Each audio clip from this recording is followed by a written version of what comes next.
Hey, you, have you reviewed the This Is Woman's Work podcast on Apple Podcasts yet?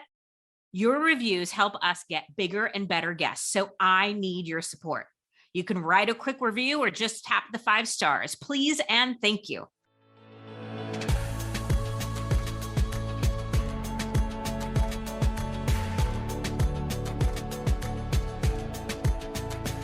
I am Nicole Khalil, and you're tuning into another episode of This Is Woman's Work, where together we are redefining what it means, what it feels and looks like to be doing woman's work. When I first started this show, I wanted to examine woman's work from 3 very specific angles. What I called you work, which is the internal work we all get to do to grow and better ourselves, to get better at listening to our inner voice, to reestablish and build trust within, to become authentically you. Of course, confidence is a big part of that for me, but we've also explored things like grief, imposter syndrome, mindset, and more. The second part of women's work I wanted to dive into is what I call homework.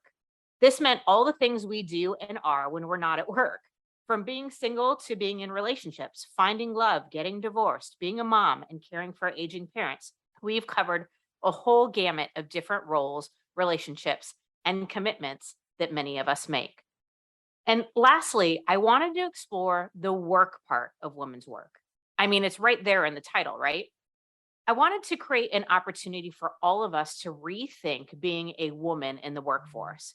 And then I wanted us to challenge the status quo, question the way things have always been done, walk away from toxic cultures, build businesses the world needs, raise our hands for every opportunity we want, lead, impact, and get paid what we deserve.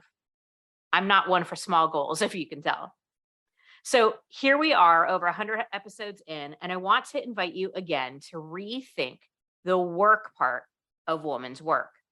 Here to help me do that is Blake Shofield, founder of the Bridge to Fulfillment, former corporate exec whose job it was to turn around 8- and 9-figure businesses. And despite her success, Blake constantly found herself feeling unsettled, chasing the next job or promotion to make it better, so she could finally do fulfilling work while having the time to be more present with family and lead a less stressful life. I know I'm not the only one who can relate to that. After 2 cross-country moves, increasing frustration with more of the same, Blake forged a new path to build her own business where she now helps other women do the same. Blake, thank you so much for being here.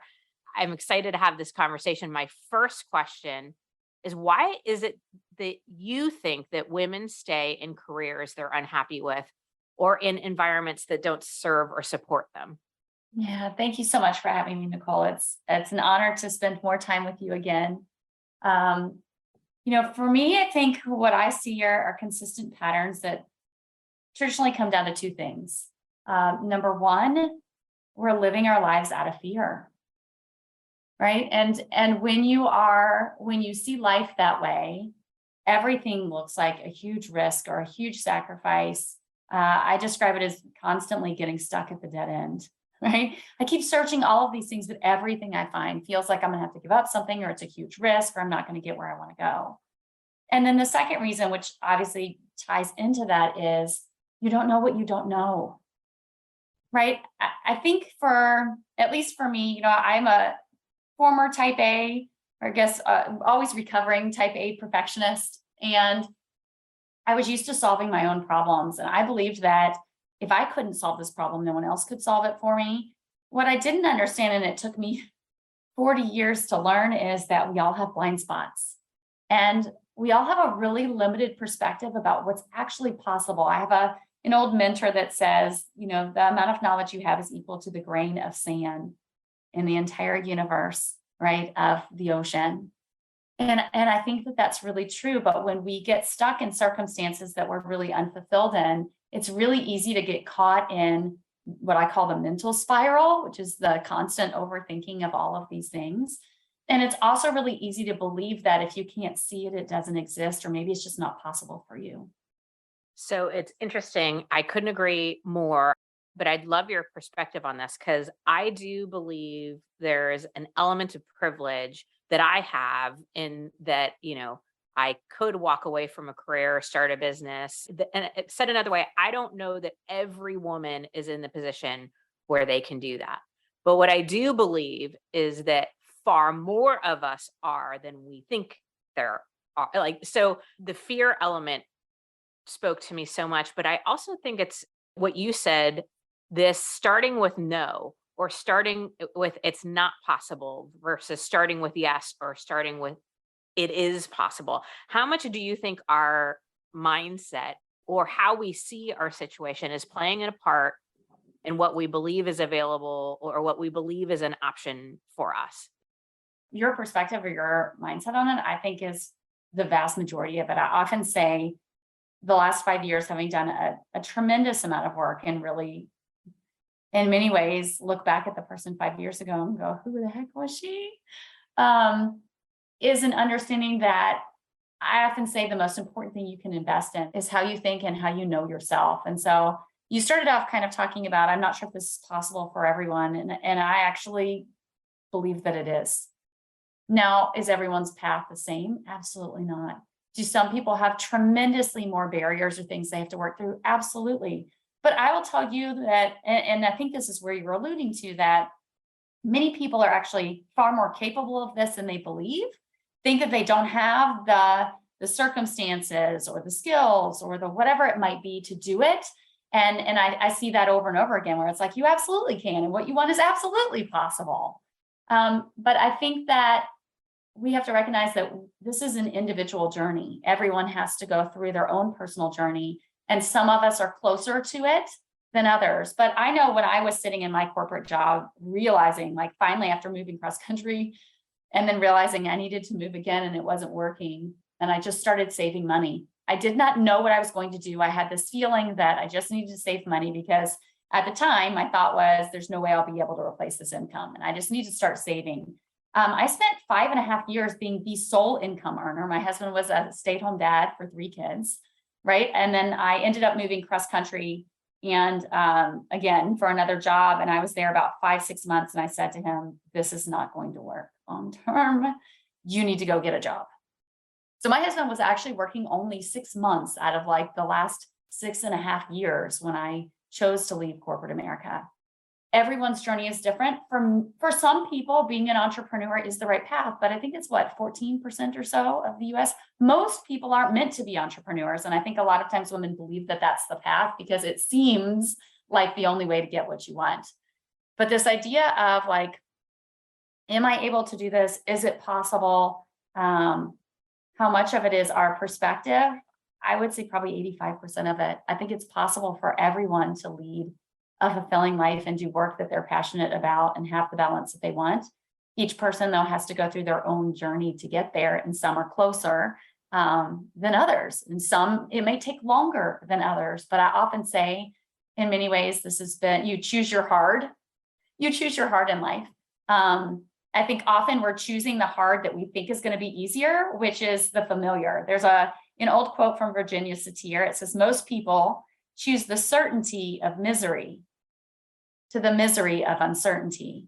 And so I would say in the last 5 years, in many ways, this has been some of the hardest work I've ever done, but literally some of the most exhilarating, passionate, most fulfilling things I've ever done. And I recognized that the life I was leading before was incredibly hard.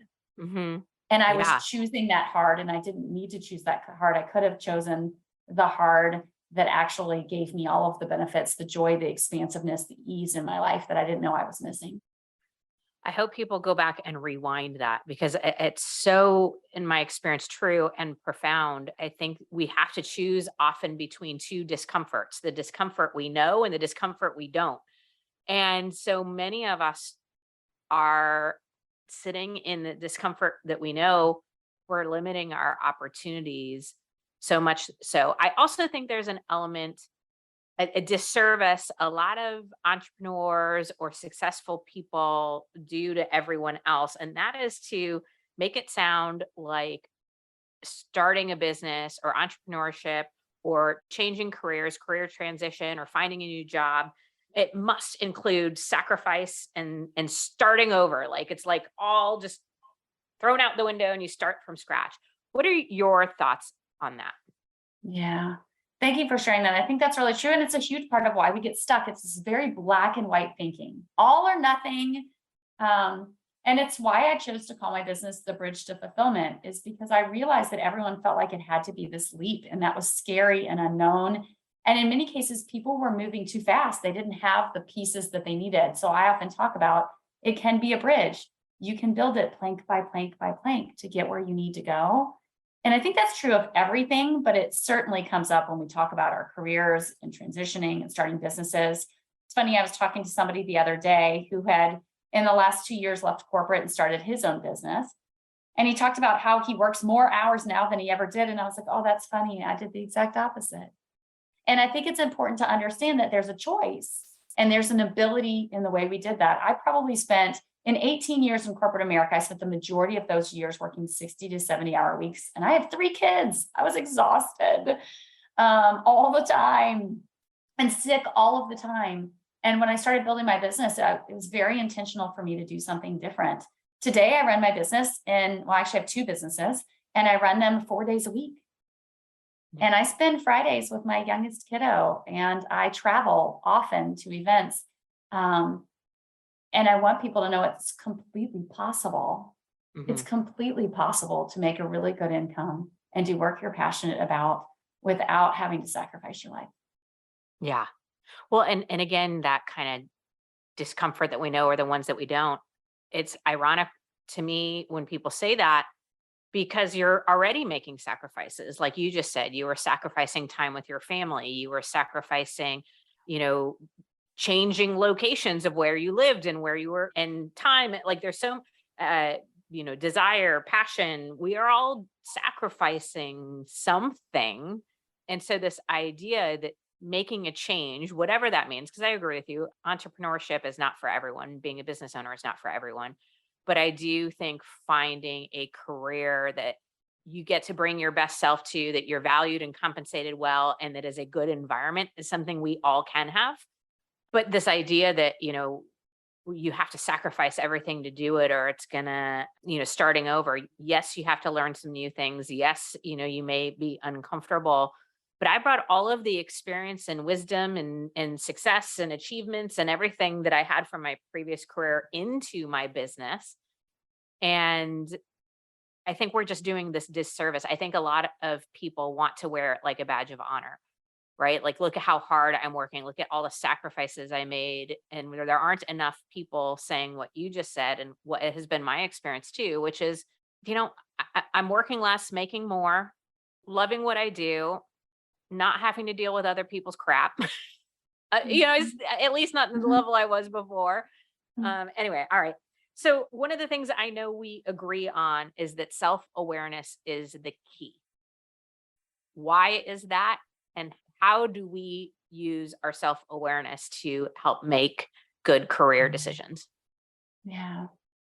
To me, clarity, which comes from self-awareness, is one of the most critical things that we are missing in life. And it's really at the heart of why we keep leading lives that aren't achieving what we want to achieve. And I think it's very challenging because most people don't even understand they're not self-aware or they don't have clarity. We've never been taught. I certainly wasn't taught about this. And so often I get on a phone call with somebody and they say, well, tell me about what it is that you want to do next. And they're like, oh, I'm clear. This is what I'm looking for. And I would say they have 10% of the clarity that they actually need to bring something to fruition. And so there's clarity in terms of I understand what I want and what that looks like, but there's also self-awareness of I actually understand fundamentally who I am, what I'm gifted at, what I value in life. I help my clients do what I call unlock their fulfillment framework, which is the things they need in their career and life in order to be truly fulfilled and happy in the long term. I would say most people maybe know 10 or 15% of that. And then the second big piece of self-awareness that I think is really critical is unlocking your secret sauce transferable skills. These are the skills that you are uniquely gifted at that give you energy, drive, and momentum. But most people are looking at this from a very surface level standpoint. And really, all of the benefit is to understand it much broader. So, secret sauce transferable skills are those unique combination of skills, but it's also your perspective or your lens of how you look at life. It's also looking at how your past experiences have come into play and your natural way of working. And when you understand all of those things together, It's what I describe as your unique fingerprint for success. So, Nicole, when you said, well, I just take everything that I had from the past and it comes with me. The hard part is if you don't actually understand why and how you create success, you don't understand the fundamental things that need to exist in order for you just to work in flow and in ease, then it's really hard to then go, how can I take this experience that I've spent my entire career, my entire industry in, and see it in other ways? And so that part about like clarity, knowing what I want and that vision forward, but also self-awareness, I understand who I am and what I need to be fulfilled and why and how I work at my best, I think is incredibly critical. And I feel like I see consistently it is such a huge deficit. Very few people understand this about themselves. Yeah. In the land of self-love and self-care, I think one of the missing elements that people aren't talking enough about is that we need to actually know ourselves.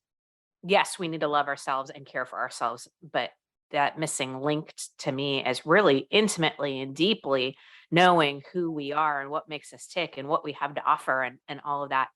And I have found in my work, far too many women have no real grasp on that. And I think it's such a huge opportunity. Okay. You say that transitioning careers requires more than just tactics. Tell us more about that. I often say it's both an emotional and a tactical journey. And this is where we get stuck. And here's why I say that, because for more than a decade, I read every book. I did all of the worksheets about find your passion. I followed all of the steps about how to job search, and it didn't solve my problem. And what I consistently see is when we are at a place where we hit that crossroads and we're really unfulfilled and we realize what we're doing isn't sustainable or isn't what we want to do long term, we get stuck because of the limiting beliefs, perspectives, fears, doubts, anxieties that we have sitting there. And we're trying to solve a problem sheerly with tactics. And it will never work because you're not actually moving past the boundaries and the limits and the perspectives that you have constantly been in. And I'll give you an example of this. I was in retail for 18 years. I worked for 5 different companies. I moved cross country twice for roles. And I kept moving to different types of retail companies, hoping that that would be it. I would find things like, oh, I need better work-life balance or a company that values leadership, and I would move for that. But ultimately, I was never actually getting clear on why it was misaligned or what really needed to change. And in order for me to transform and build something different for my life, I had to get past my fears of what if I'm not really as good as everybody thinks that I am? What if I make this decision and I completely fail?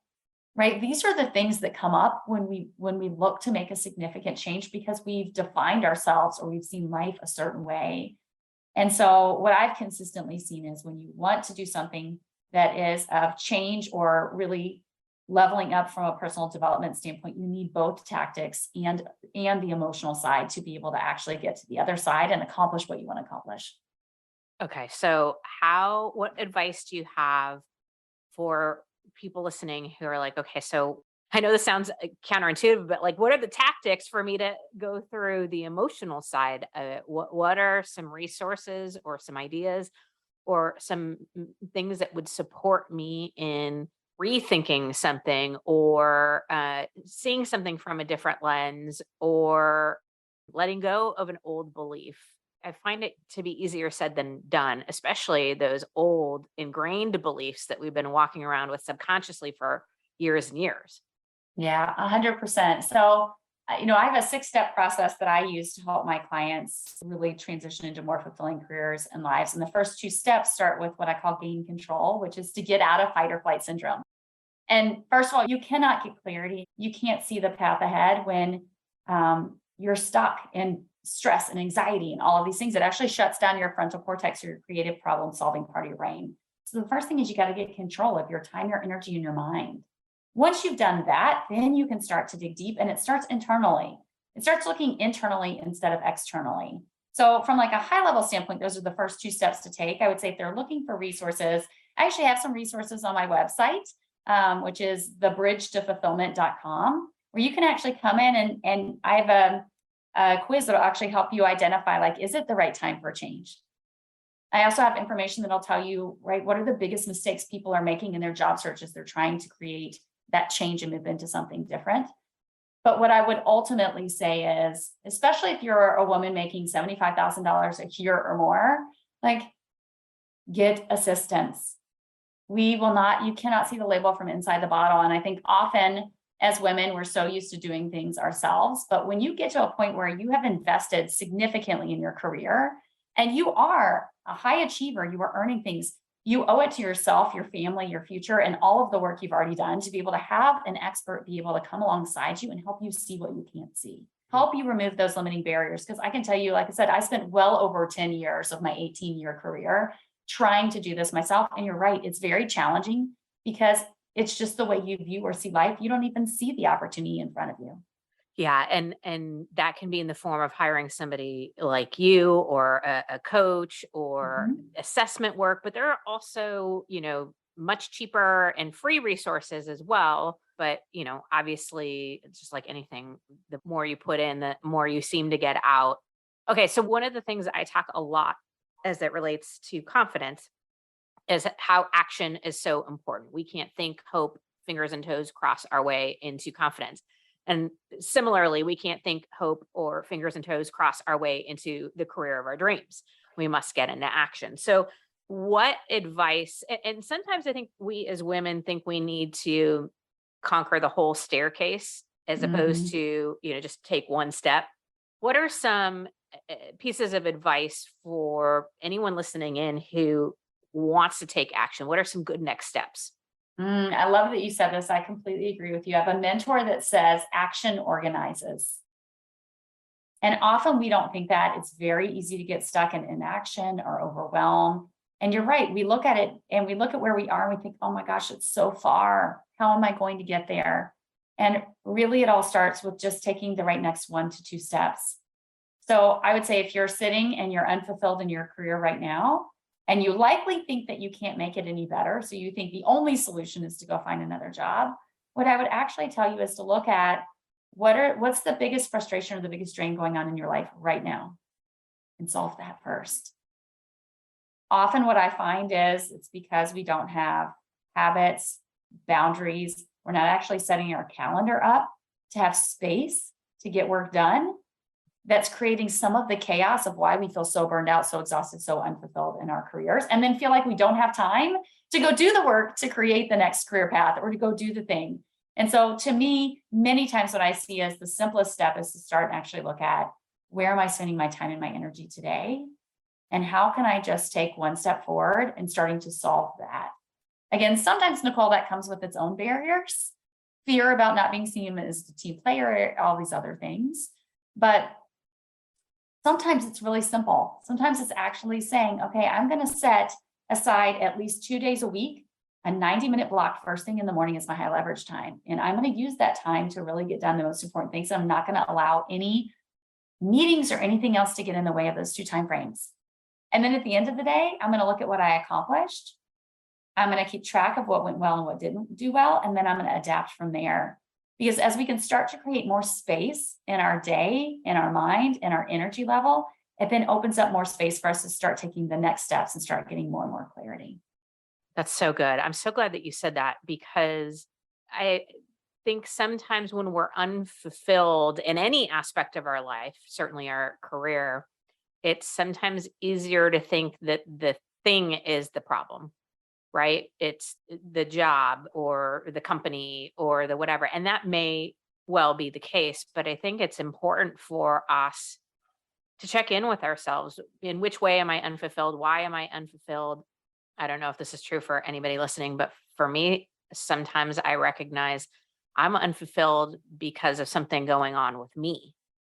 And I'm bringing that to my career, or I'm bringing that to the situation. So if somebody does that, makes the space, makes the time, what would be a couple good tactics or good resources for somebody who's like, I do need to change careers, Mhm. whether it's to start a new business or find a new company or go into a totally different industry? In addition to working with somebody like you, what are some other tactics?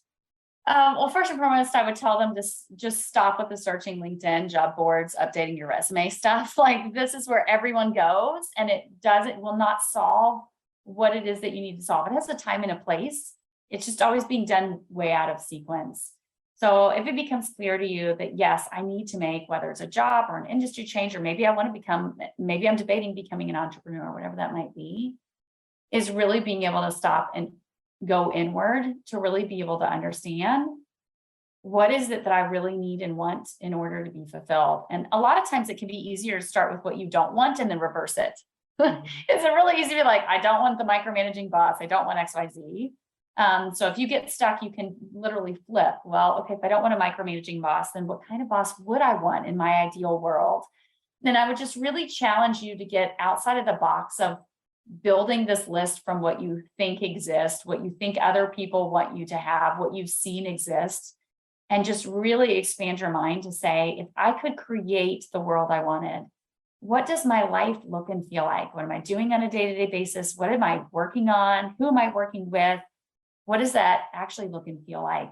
Because until you have clarity on those things, even just at a foundational level, you aren't going to be able to find what you want.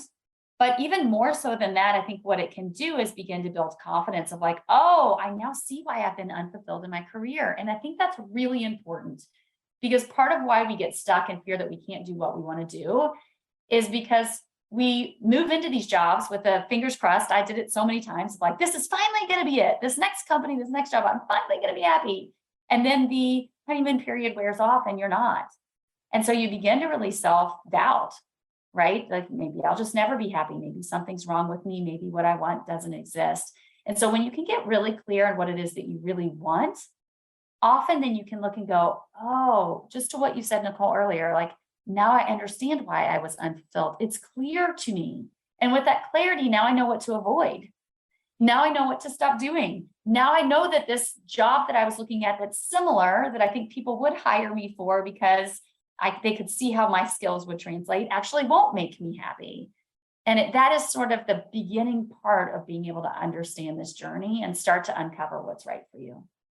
It's so powerful, Blake, and so important. When I made the transition, I did do that to a certain extent, but I ended up having to do it over and over in my business because I didn't do it deeply enough.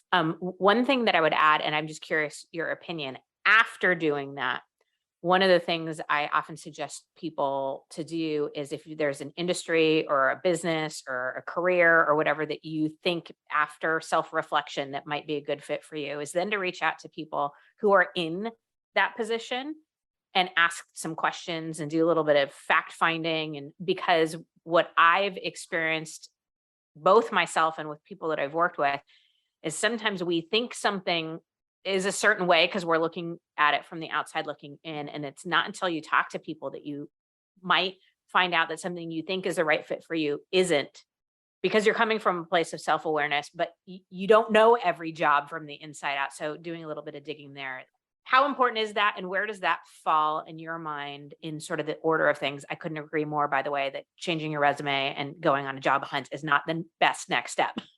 Yeah. Thank you. Yeah. It actually doesn't surprise me to hear you say that you didn't go deep enough and you kept doing this over and over again. It's the pattern I've seen hundreds of times. And that's why I say, when people come and they're like, oh, I know what I want, I'm like, tell me what it is.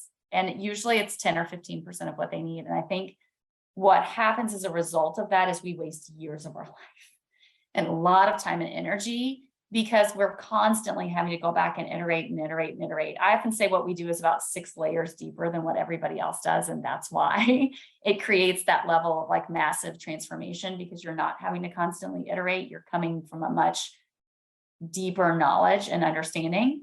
I would also say what you said is 100% true, right? Once you understand, again, fulfillment framework, secret sauce skills. And what I often say after you do that is you need to define the criteria.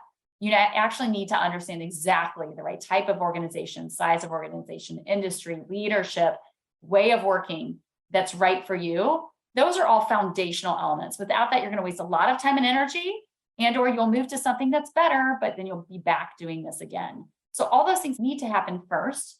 And then you go into the narrow and deep job search. And then from there, in the narrow and deep job search, that's the 4th step. So first step is gain control, right? Regain control of your time, energy, state of mind. Second step is clarity. And that's where we talked about really unlocking who you are. The third step is defining the criteria. That's where I'm talking about really getting clear on the right fit and how you can get your highest value in the market. And then the fourth step is gain focus. And that's the narrow and deep job search. And what I like to say, focused on the art and science of authentic networking. And that's exactly what you're talking about, Nicole. Then it's going and actually speaking to the right people to open those doors, uncover and actually build a spider web of people that are championing for you, but actually understand, what would this job look and feel like? Will I actually be happy and successful in it? And when you do that and you can identify the right thing, then what it actually does is it can help you actually understand the exact skills, traits, and experience necessary for that role. So then the step after that is all about positioning yourself in the market. And now you're building the bridge. Now you're helping people understand, oh, this is who I am, right? This is my secret sauce, skills, and my experience. And now I can build a bridge and show you how I've already been using the exact skills, traits, experience that you need, just happen to have been in this job or this industry or this way. And so you're 100% right. But to me, you have to really have the foundational elements first. And then when you have those conversations are really powerful, because it's not just that I'm understanding if my perception of this job is right, but I'm actually helping somebody understand who I am and the value I can add. So it works in dual ways, right? I get the benefit, but then they can benefit me because now they understand who I am and they can open more doors for me too. Yeah. I hope you all have been taking notes, and I'm sure we could talk about this for hours longer. Blake, thank you for your wisdom and your time. And if you're listening and you want to hire Blake or learn more about the work that she's doing, thebridgetofulfillment.com is her website. You can find her on LinkedIn, Blake Schofield. We'll put all this in show notes. And she has an Ascend community that you can join if that's of interest to you. Blake, thank you so much for your time. I appreciate it. No, thank you, Nicole. It's been such a pleasure. And I mean, like we connected before, it's just wonderful to be with somebody who shares the same values, but has experienced many of the same things, right? Success or life leaves clues. And I think it's a beautiful thing to look at your journey and what you've learned and how symbiotic it is with what I have learned. And ultimately, at the end of the day, it's just different doorways to the same thing. So thank you for allowing me to come and share some of my experience, and for honestly being an excellent interviewer. I appreciate your questions. My absolute pleasure. Thank you. All right. I'm going to close by saying that I am not suggesting that business ownership or entrepreneurship is for everyone, but I am suggesting that a healthy work environment, getting paid, and being confident in your value is. If you're not experiencing all three of those things, then it's time to do something about it. Have the conversations, ask the questions, self-reflect, and stop buying into the crap story that you don't have any other options. You don't need to walk in today and quit, but you can start taking action towards creating, finding, or building the career you want. Our work environments aren't going to change unless we change. Not every woman is in a position to demand it or to walk away, but those of us who are, damn well better for ourselves, for the people we love, and for the women that can't. I can't think of anything that's more important than that. This is woman's work.